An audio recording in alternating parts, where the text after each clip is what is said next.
Hemos visto cosas muy interesantes esta semana que dejan ver que algo está pasando en el barco del crimen y no precisamente peleas por los camarotes nada más. Y no daré descanso a mi brazo, ni reposo a mi alma en la lucha contra el burocratismo, la indolencia, los corruptos y los traidores. Vamos por ello, con firmeza, caiga quien caiga. Caiga quien caiga, dice Nicolás Mamaloduro. ¿Y quién ha caído? ¿Quiénes han caído? ¿Cómo va el conteo de caídos en esta nueva purga del chavismo? De eso vamos a hablar hoy en Fuera de Orden. Fuera de Orden va a comenzar con Daniel Lara Farías. Bienvenidos a Fuera de Orden. Gracias por estar de vuelta al programa. Gracias por estar unidos al canal de la Plomería Informativa. Gracias por suscribirse al canal. Gracias por darle me gusta a nuestros videos. Es un honor saber que tenemos el respaldo de quienes patrocinan la elaboración de este programa directamente con sus suscripciones en nuestra cuenta en Patreon.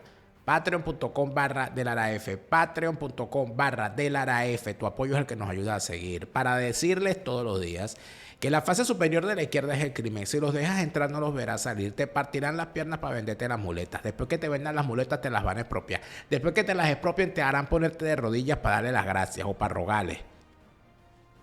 Te robarán las ganas de vivir, te quitarán la luz, te quitarán el agua, te condenarán al hambre. Te robarán la forma de caminar y hasta el agua de los floreros. ¿Qué? ¿A que no te gusta que diga esto? Claro. ¿Cómo te va a gustar si eres una sabandija chavista? Fuera de aquí, fuera de aquí. A todos los demás, bienvenidos. Y seguimos. Bien, amigos míos. Queda perfectamente claro, y lo está desde hace bastante rato, que hay una guerra en desarrollo dentro del chavismo. Esa guerra en desarrollo no es que empezó ahorita, es que es permanente. La guerra de clanes dentro del chavismo tiene una larga historia y se ha convertido con el paso del tiempo, quizás, en el particular modo de resolver las cosas a lo interno del chavismo. El chavismo nunca ha estado tranquilo. Como es una organización criminal y no una organización política, vive de las purgas, vive de las luchas internas, vive del robo de botín entre sus miembros. La primera, es que es hasta difícil hablar de las primeras, ¿no? Pero vamos a hablar, porque el chavismo vive horas difíciles cuando se alzan el 4 de febrero, donde los grupos que conformaban la conjura empiezan a tener problemas, ¿no?, para montarse en eso.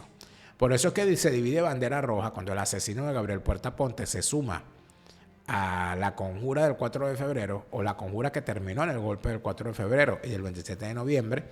Se le dividió el partido porque hubo una parte del partido que no quería formar parte de eso. Y los que se fueron precisamente son los que después se unieron al chavismo. Elías Agua, Blanca Cau, Vanessa Davis, Danilo Anderson, esa sabandija. En tal sentido que el chavismo significó también una división para la izquierda asquerosa, insurgente, sucia, lambucia, ladrona, asaltabancos, asesina. Douglas Bravo no estuvo al final, estuvo montado en el 4 de febrero, pero antes del 4 de febrero es purgado del movimiento también, al cual nunca regresó, porque Douglas Bravo jamás se sumó al chavismo, como tampoco lo hizo el asesino de Gabriel Puerta Ponte. Luego vimos al chavismo llegando al poder y al momento en que el chavismo decide caminar por la ruta electoral en el año 97, cuando se constituye en el movimiento Quinta República, allí también hubo algunas depuraciones, hubo gente que se fue. En el paso del tiempo se profundizaron esas divisiones. Cuando llegan a la presidencia, ya en el año 98 hubo problemas con candidaturas paralelas, ¿no?, con candidatos que decían ser chavistas y montaban sus candidaturas ajenas a lo que era el polo patriótico. Cuando en el año 98 llega Hugo Chávez a la presidencia, empiezan también algunos problemas. El primer problema que hubo dentro del chavismo ocurre, por supuesto, con las confecciones de las listas y las cosas a la constituyente, pero la gran ruptura se dio precisamente en el seno de la constituyente. En el seno de la constituyente se termina yendo Germán Escarrá, quien protestó el cambio de nombre y la imposición del término bolivariano en el nombre de Venezuela.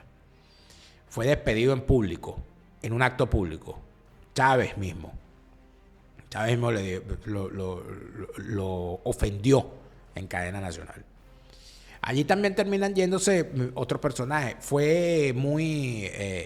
Pablo Medina fue uno, ¿no? El del delincuente ese, la sabandija esa, que, bueno, se abre parcialmente, se niega a firmar en la Constitución.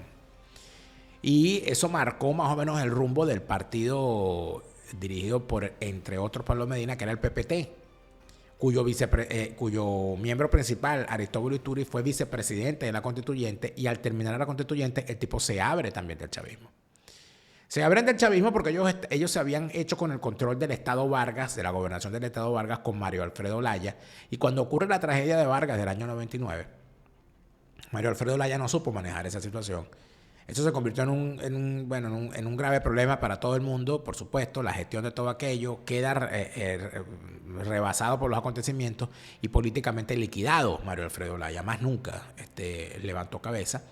Y en ese momento se van del chavismo Pablo Medina, se va el PPT en pleno. Pablo Medina, María Pili Hernández, María Cristina Iglesias, Aristóbulo Isturi, Vladimir Villegas, esa gente se va. Después regresan. Pero es que en el 2000 también ocurre la gran ruptura del chavismo originario, cuando los comandantes que constituyeron el movimiento bolivariano revolucionario y que comandaron las acciones golpistas del 4 de febrero se parten en dos, donde queda de un lado Chávez con Baduel y con el grupo mayoritario, y por el otro lado queda Francisco Arias Cárdenas, queda Joel Acosta Chirinos, Jesús Urdaneta Hernández, que había sido director de la DICIP, y otros personajes también de los comandantes del chavismo. Y lanzan la candidatura presidencial de Francisco Arias Cárdenas. Después unos regresaron y otros hasta se desactivaron políticamente por ahí, como Urdaneta Hernández, que se quedó por ahí fuera de todo. ¿Qué ocurre con todo esto? Con todo esto termina ocurriendo que, en efecto, hay una situación en la que el chavismo se retroalimenta de todo esto. Los comandantes se van protestando el poder que tenía Francisco Arias Cárdenas dentro del chavismo. Francisco Arias Cárdenas se va del chavismo protestando el poder que tenía Luis Miquilena y los escándalos de corrupción de Luis Miquilena en el chavismo. Después se va Miquilena y regresa Arias Cárdenas. Y regresan buena parte de los que se fueron con él. Regresa el PPT. Después se va Pablo Medina. Después que regresa el chavismo, se va porque no lo dejaron ser candidato a la secretaría, a la presidencia de la CTV. Chávez impuso a Aristóbulo. Y Aristóbulo es derrotado por Carlos Ortega. Aristóbulo cobra esa derrota siendo ministro de Educación y Pablo Medina quedó en la indigencia porque él es un indigente de nacimiento. Y así, unos se van, unos vuelven, unos se van, unos vuelven, y así, eso va. Pero la cosa hoy, evidentemente, está en unos niveles bien particulares, donde lo que vale la pena es revisar lo que se ha dicho, lo que se va a decir y lo que se seguirá diciendo.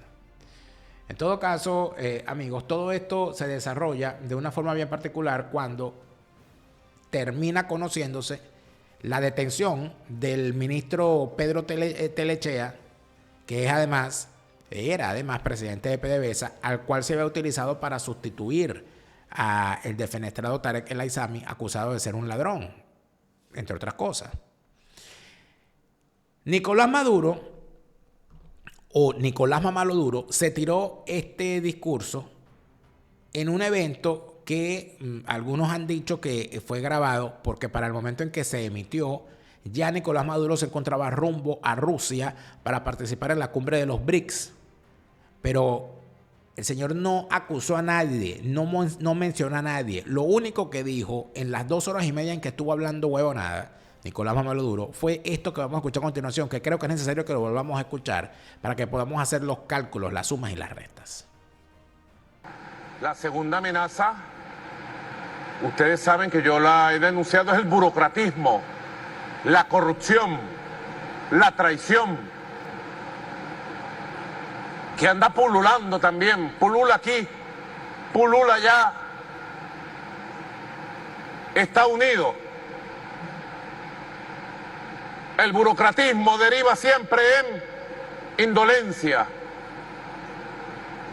de gente que tiene responsabilidades y le voltea la cara al pueblo, no lo oye, no lo ve, no lo siente, no lo quiere, no lo protege. Nosotros estamos en una batalla, compañeros, compañeras, incansable. Que nadie se canse en la lucha contra el burocratismo, la indolencia, la corrupción, la traición. Y todo eso va unido. Y ustedes saben, ustedes lo saben muy bien. No tiene un presidente cobarde. No. Mi fuerza, mi valentía, mi decisión, mi arrojo viene de verle los ojos a ustedes, de ver la verdad de ustedes, de creer en el pueblo y de sentirme y ser pueblo. Y no daré descanso a mi brazo, ni reposo a mi alma en la lucha contra el burocratismo, la indolencia, los corruptos y los traidores. Vamos por ello, con firmeza. Caiga quien caiga, caiga quien caiga. Ustedes me entienden, ¿verdad? Sí, me entienden. Y conformando equipos cada vez más unidos, más comprometidos. No podrá ni la conspiración, ni la corrupción, ni el fascismo, ni la traición. No han podido, ni podrán. Se vistan como se vistan, se pinten como se pinten, se presenten como se presenten. Nosotros tenemos un rumbo bien definido. Sí, el infierno, por supuesto. Sin embargo, dentro de toda esta amenazadera, lo que ha sido más llamativo ha sido la caída de Pedro Telechea. Por supuesto, porque el tipo era ministro. Pero ¿qué está pasando en los fogones? Porque uno ve al mesonero sirviéndole la comida, o llevándole la cuenta, o pidiéndote, o tomándote la orden. Pero uno muchas veces no ve quién está en los fogones, uno no ve quién está sacando la basura, uno no ve quién está trayendo la comida, uno no ve quién cocina, quién lava la olla. Y entonces aquí es donde sale el gran cuento de la caída de los árabes. La mafia roja de los árabes. Y vamos a detenernos aquí porque considero que es un elemento importante. Amigos, estos árabes, esta mafia roja, que por cierto, de esa mafia forma parte, por supuesto, Tarek El Aissami. Es uno de los principales. Dirigía todo un entramado. Pero hay dos personajes. Hay unos personajes que han conformado un grupo ahí. Que bueno. Los hermanos Khalil. Ahí le ven ustedes la cara de buena gente, de gente tranquila. Se parecen mucho a estos personajes que saca de vez en cuando el Mossad de circulación, ¿sabes? Que les llega un dron disfrazado de mariposa y cuando los bichos creen que es una mariposa, la mariposa saca un fusil y les pega 3 tiros. Bueno, tienen, ¿verdad? Se parecen, tienen una aire narralada, esa cosa. Ellos utilizaron una empresa llamada Pacific Rim Energy para participar en varios proyectos dentro y fuera de Venezuela, financiados por supuesto por el chavismo, de más está decirlo. Entre esos proyectos se encontraban la instalación de radares y equipos de la torre de control del Aeropuerto Internacional Simón Bolívar de Maiquetía, el aeropuerto más importante de Venezuela. Sus equipos y radares, es decir, un área tan sensible de la seguridad nacional, fueron instalados por estos delincuentes. Además de eso, instalaron una planta termoeléctrica en Nicaragua, financiada por supuesto con el dinero venezolano, para que le den electricidad al delincuente violador de Daniel Ortega y a la zamacuca de la esposa. y la prestación de servicios para diversos organismos públicos, como la Alcaldía del Municipio Libertador de Caracas, cuando era dirigida por Jorge Rodríguez, el Banco Central de Venezuela, cuando era dirigido por Merentes, PDVSA, cuando era dirigida por Rafael Ramírez y todas las gestiones sucedáneas, y la Vicepresidencia de la República, en distintos momentos. Mayek Khalil Mansub, porque Khalil Mansub son sus dos apellidos. Estos tipos que son de origen libanés están relacionados con empresas como Hardware Technologies, Pacific Ring Energy, Petroltech Fluidos de Venezuela, Editorial Éxito 21, Serfoca, KK Inversiones, claro, porque es una caca, inscrita todas en Panamá. Además se le vincula con la empresa Ebeva. ¿Ustedes se acuerdan cuando se decía que Ebeva era propiedad de Diosdado Cabello? ¿Se acuerdan de eso? Es bueno recordar esto, ¿no? Es bueno recordar estas cosas de vez en cuando. Sun Channel, Serviseguros y Seguros Universitas, siempre una empresa financiera de por medio. Todo esto es de acuerdo con distintas versiones de prensa y con el cruce de nombres de personajes que se pueden hacer entre las compañías. Esto entre el 2012 y el 2014, además nos indica que se registraron 6 firmas en España. El hermano de Mayet es el también empresario, entre comillas, Khaled. Khaled está también vinculado con Ebeva, con Sun Channel, Serviseguros y Seguros Universitas, señalado de participar en la trama PDVSA Cripto y en la privatización de empresas previamente expropiadas. Estamos hablando de que estos personajes tienen, por supuesto, una vinculación o se les señala de estar vinculados con la trama PDVSA Cripto y además con distintas empresas propiedad del Estado. A ellos se les señala, y esto es algo importante, de haber contribuido al establecimiento de grupos terroristas islámicos y organizaciones dedicadas al narcotráfico en la isla de Margarita. Y esto es de que hay que detenerse. ¿Qué es lo que ocurre? Cuando se habla de organizaciones terroristas islámicas, ¿de quién se habla? De Hezbollah. Y cuando se habla del narcotráfico, ¿por qué se habla del narcotráfico? Porque Hezbollah ha financiado históricamente sus actividades a través de la legitimación de capitales provenientes del narcotráfico. Eso es un hecho. Estos señores, además, son ficha del régimen iraní. Son ficha de Hezbollah. Tienen permisos especiales de los máximos jerarcas religiosos de su país para saltarse ciertas normas de obligatorio cumplimiento para cualquier persona que profese la fe islámica.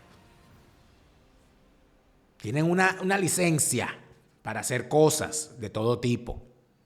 ¿Por qué? Porque son agentes, no son unos simples testaferros, no son unos simples empresarios, no son unos simples personajes. Eso debería, en efecto, tenerse claro. En medio de todo esto, amigos, hay que decir que los tipos caen en desgracia y estuvieron, se dice, en la mira del régimen durante los últimos 14 años. Sin embargo, esas conexiones les permitió sobrevivir bastante tiempo, hacer muchísimo negocio y al final terminan, siendo detenidos en esta última purga del chavismo. Pero el asunto es que cuando cae Pedro Telechea, al cual que el tipo cae supuestamente, primero el tipo renuncia, ¿no? Porque el señor renunció. Y que por razones de salud. Antes de que el señor Telechea renunciara por razones de salud, fue nombrado otro jefe de la Casa Militar y del DGCIN para sustituir al general Hernández Dala. Y no se ha dicho qué pasó con Hernández Dala. Y lo que se diga va a ser mentira. Porque de Telechea dijeron que fue despedido y sacado en hombros por los trabajadores de PDVSA y al día siguiente apareció preso. No es de extrañar que de Hernández Dala nos digan que es más arrecho que la espada de Bolívar y que nos aparezca el tipo preso también. ¿Y por qué digo esto en particular? Por una señal interesante, que es la caída de este personaje que ven en pantalla. ¿Quién es este personaje? Este es el famoso César Omaña. Este señor, que es cirujano plástico, tiene una larga una larga presencia en corrillos de prensa vinculados al tema político en Venezuela, pues se le asume como un operador, y no solamente un operador económico. Se le tiene como un operador político, como un intermediario, como testaferro, como agente de la contrainteligencia. Entiéndase bien. Y esto, por supuesto, tiene al señor, que es muy dado a la pantallería en redes sociales, etcétera, y que al parecer ocultaba su carácter de agente del DGCIN, de agente de inteligencia al servicio del régimen y de distintas operaciones. Parece ser que el tipo ocultaba todas esas actividades muy bien, presentándose como no solamente un cirujano plástico de prestigio, sino como un influencer o una persona que en sus redes sociales mostraba un particular estilo de vida, bien vestido, bien presentado, y hablando siempre del tema de los procedimientos estéticos que quería hacer. Un cirujano plástico mafioso, ¿qué te puedo decir? Se le señala como testaferro y financista, tanto para la oposición como para el régimen, porque como ustedes saben, esas cloacas conectan la casa del chavismo con la casa de la oposición falsaria. A este señor se le acusa de haber participado en particulares situaciones por las que transitó el régimen, como por ejemplo el famoso topochazo. El topochazo fue aquel golpe de millennial que dieron el 30 de abril del año 2019, y que para que cesara la usurpación, y lo que hicieron fue poner un guacal de topocho con un fusil encima en el distribuidor Altamira. Un gran fake fabricado por el ideólogo de la estafa, de la mentira y del fracaso, que es Leopoldo López, y su carnal Juan Gerardo Antonio Guaidó Márquez, falsario prostibulario. A Christopher Figuera, que fue uno de los involucrados en el topochazo y que luego se escapó y que está muy tranquilo en los Estados Unidos echando cuentos todos los días, echando una historia distinta luego de haber torturado y asesinado gente en Venezuela, es Christopher Figuera quien lo señala como el operador principal detrás del fallido e infiltrado intento de alzamiento militar del topochazo. También se dice que él habría participado del escape de Venezuela, que le habrían encomendado ayudar o se habría infiltrado en el escape de Venezuela de Iván Simonovic. Debe ser Iván Simonovic quien hable de eso, porque seguramente tendrá alguna información que ofrecernos al respecto. Sin embargo, más allá de todo eso, hay que decir que este personaje habría sido señalado por medios de comunicación como, por ejemplo, esta gente de Mamando Info, quienes lo vinculaban con Jorge Betancourt Silva, que es un colaborador de Enrique Capriles, qué sorpresa, y de Freddy Guevara. Además de esto, es bastante extraño el tema de la protección que este señor tenía con la contrainteligencia, y además de eso eran evidentes su vínculo con la oposición. Creo que está perfectamente claro el rol que este señor jugaba. Cayó en desgracia después de que sale Hernández Dala de la dirección de la DGCIM. Al señor se le acusa de conspirar en contra de Nicolás Maduro y está en efecto detenido. Esto, por supuesto, amigos míos, tiene distintas formas de verse. Tiene distintas formas de verse y requiere meterle el ojo. Para empezar, cuando se habla de que están presos, no sabemos si de verdad están detrás de unas rejas o si ya pasaron a la sala principal del cuartel de la Patraña, donde tienen el sarcófago de Chávez. No lo sabemos. Recuérdense que cuando ocurre la trama de Tarek El Aissami, en la trama de Tarek El Aissami hubo una particularidad que no se puede dejar de lado, que fue la captura de un poco de gente antes de que se anunciara la captura de Tarek El Aissami. Es decir, primero salió Tarek El Aissami diciendo que renunciaba a todos sus cargos, después se lanza una racia donde le meten preso a todos los que estaban vinculados con él, o a la mayoría. Hay unos que todavía no han aparecido, no sabemos dónde está, por ejemplo, Dante Rivas. Se decía que el propio Telechea era ficha de Tarek El Aissami. Hay gente que todavía no aparece. Y de esa gente que agarran, hay unos que van presos y los muestran esposados y con una braga. Hay otros que no aparecen por ninguna parte, como Dante Rivas. Y hay otros que aparecen primero presos y después aparecen muertos, como el caso de León Erazuaje, como el caso de el hacker Almeida, cuyo hermano sigue preso, hasta donde tenemos conocimiento. En tal sentido, todas estas cosas ¿en dónde terminan? Todas estas cosas terminan en una gran incógnita, porque no sabemos si estos tipos de verdad están presos o si la prisión es una pantomima o si ya se los pegaron y los mandaron a dormir con Chávez. Pero más allá de todo eso, lo que sí debe quedar claro es que algo se tiene que estar moviendo, porque esta gente no va a hacer este escándalo por nada. La gran pregunta que nos estamos haciendo, y ojo, que este programa es grabado y las cosas, por supuesto, pues, están cambiando minuto a minuto. Yo no sé si para el momento en que yo les estoy grabando este programa, si para el momento en el que ustedes están viendo este programa, todavía siguen en su cargo ciertos personajes a los cuales se les señala de ser los jefes de los caídos. No sabemos dónde está Hernández Dala. No sabemos dónde está González López. Hay una gente que al final de cuentas no sabemos dónde demonios están ni sabemos qué están haciendo exactamente.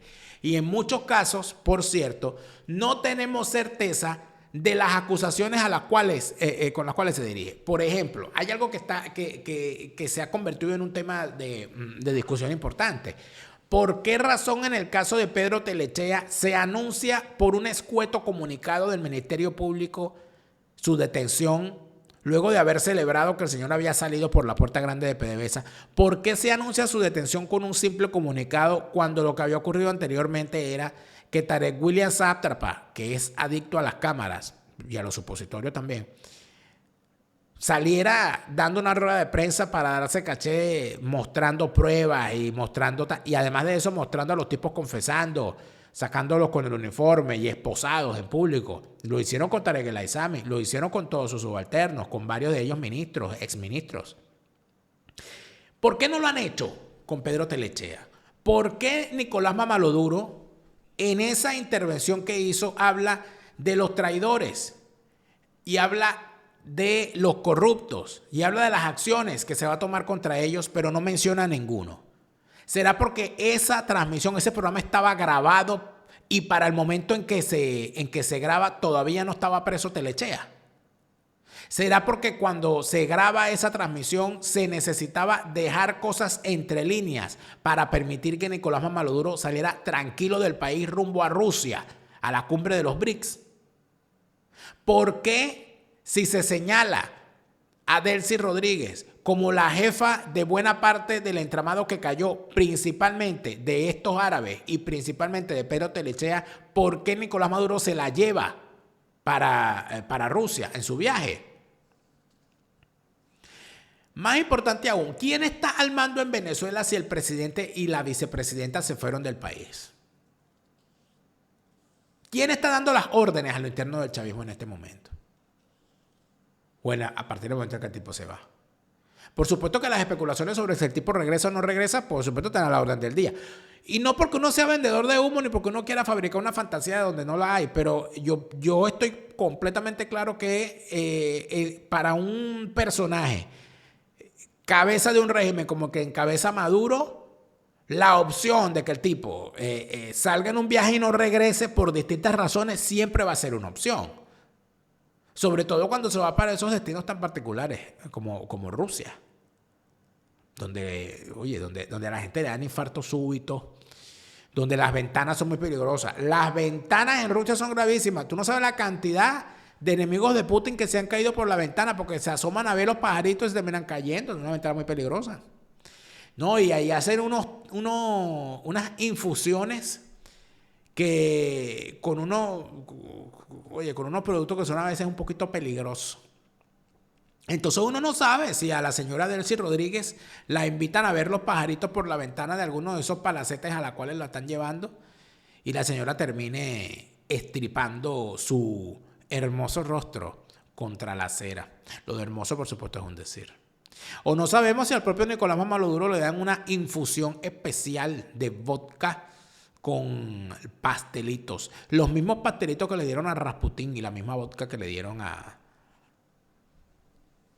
otros más. Uno nunca sabe. Pero el problema es que se vaya o regrese, el tema siempre sigue siendo el mismo. El chavismo no es Maduro. Esa es una estructura criminal.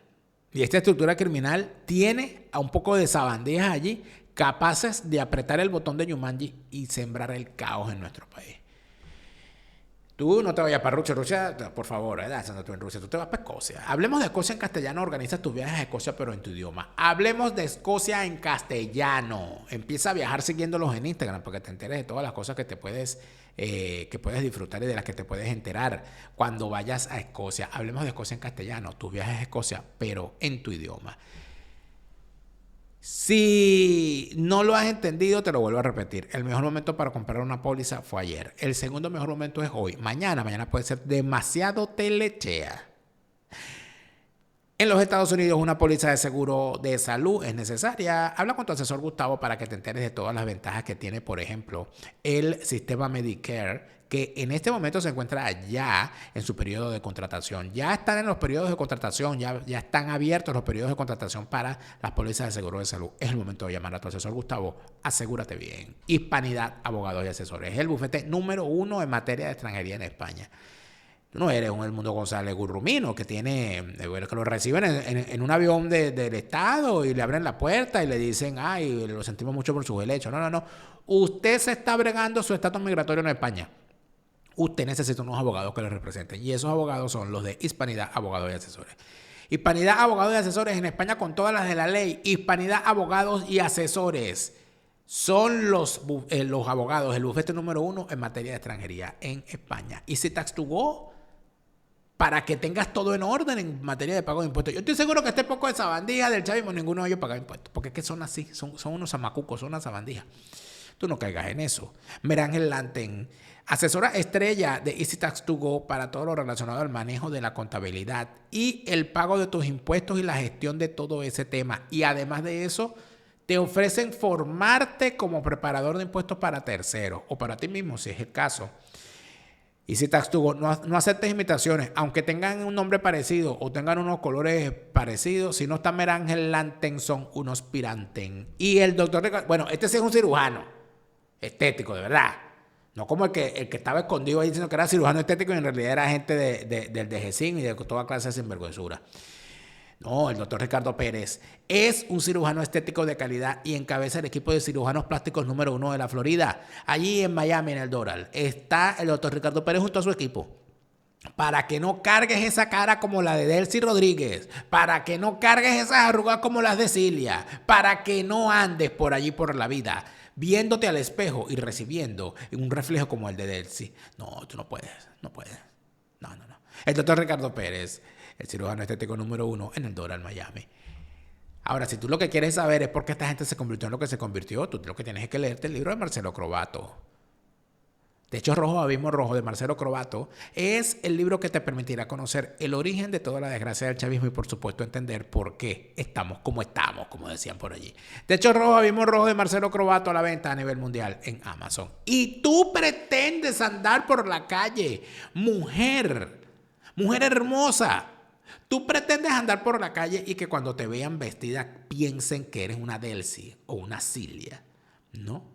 Tú tienes que ir con la gente de Dairis Design, porque Dairis Design es la moda en Miami. No se trata de la marca, ni del precio, ni de todo lo que gastes. Se trata del estilo, de la ropa y de los accesorios que lleven, que cuadre con el estilo que quieres proyectar y con la imagen que quieren construir. Dairis Design es la moda en Miami. La moda en Miami es Dairis Design.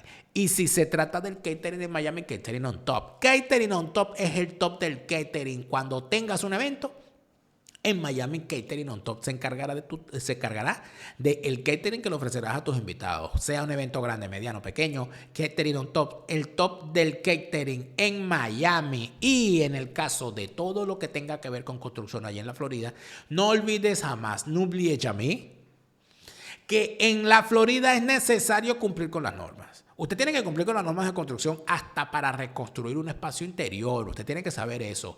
Para todas esas cosas tiene a Lancor Construction Services en la Florida, en Miami, en la Florida y en sus alrededores, para hacerlo entender que el cumplimiento de las normas de construcción son indispensables a la hora de ejecutar una obra, sea en su hogar, sea en oficina, sea en un espacio comercial, sea en un galpón, sea en su jardín, sea para la piscina, sea para lo que sea.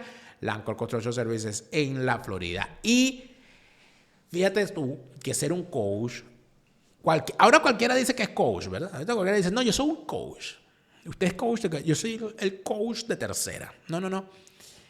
Eduardo Villegas tiene una certificación como coach, una certificación seria, no comprada ahí en internet.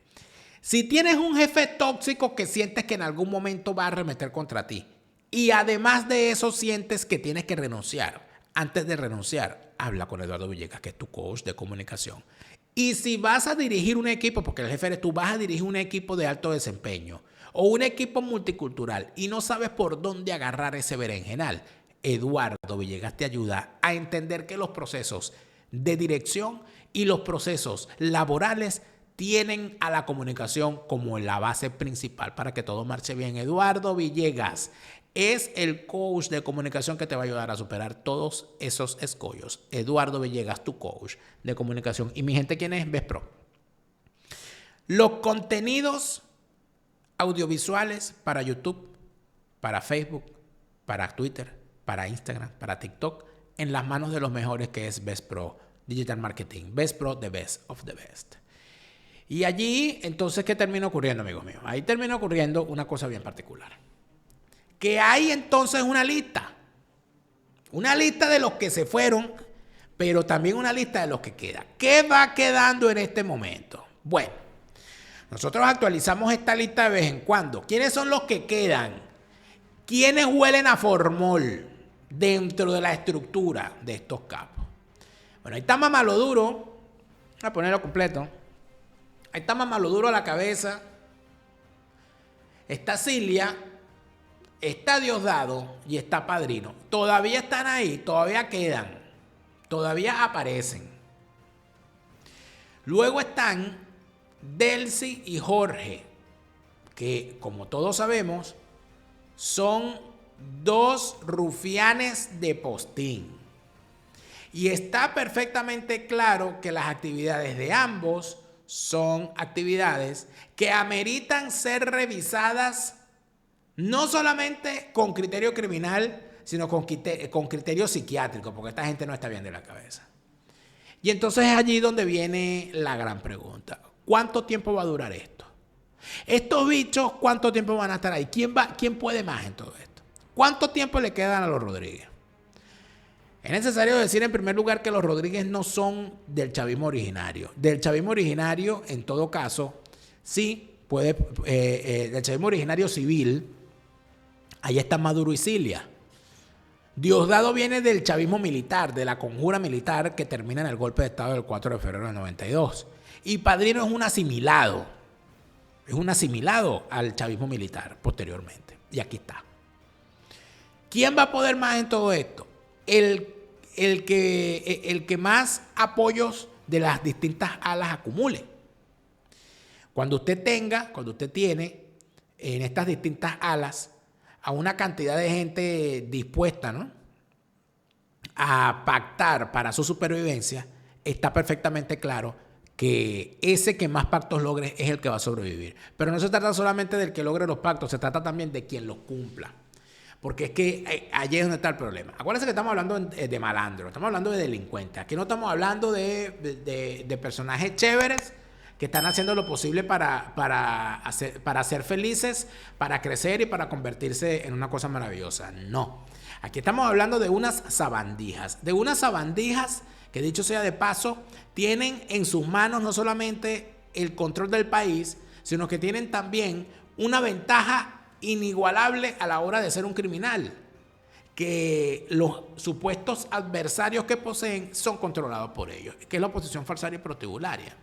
Es imposible saber, pretender o considerar al chavismo como una fuerza de poder infinito.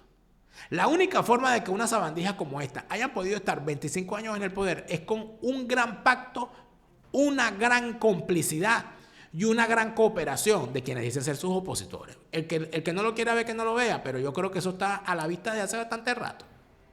Todo eso entonces, ¿dónde termina? Todo eso termina, amigos míos, en una revisión clara de lo que al final podemos entender como la marcha lenta del chavismo hacia su propia destrucción. Yo vuelvo y lo repito y lo he dicho en distintas oportunidades. El chavismo lleva por dentro su propio tirano. El tirano interno del chavismo es su incapacidad para generar relevo. No hay relevo a la vista. No hay quien pueda presentarse como un legítimo o genuino hijo de Chávez sin tener que pasar por encima del resto de las facciones para arrasarlas. Y en caso de que lo haga, igual tienen el mismo problema del relevo. Porque si por alguna de esas cosas de la vida termina Diosdado Cabello desplazando a Maduro, a Mamaloduro, y termina Diosdado Cabello como jefe máximo de todo, como capo de Tito y lo Capi, yo no creo que Diosdado pueda resolver ese problema tampoco, porque entonces tendría que... O sea, ¿quién lo sustituye? El problema de estos tipos es que no tienen legitimidad para construir un relevo. Y como no son una organización política, sino una organización criminal, esto se va a dirimir a tiros. ¿Cuándo, cómo y dónde? No lo sé. Pero pongo el siguiente escenario. Aquí purgaron a Rodríguez Torres. Purgaron a Baduel. Purgaron a Rafael Ramírez. Purgaron a Tarek El Aizami.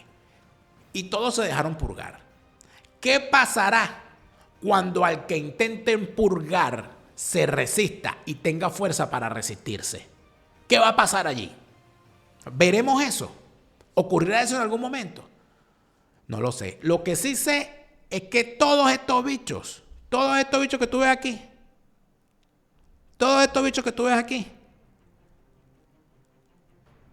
todos estos bichos son candidatos a ir a visitar a Chávez. ¿Cuándo? Tú, Chávez. Te lo repite, Lara Farías. Chávez se murió y no vuelve. No te deprimas, siente alegría. Escucha bien lo que te estoy diciendo.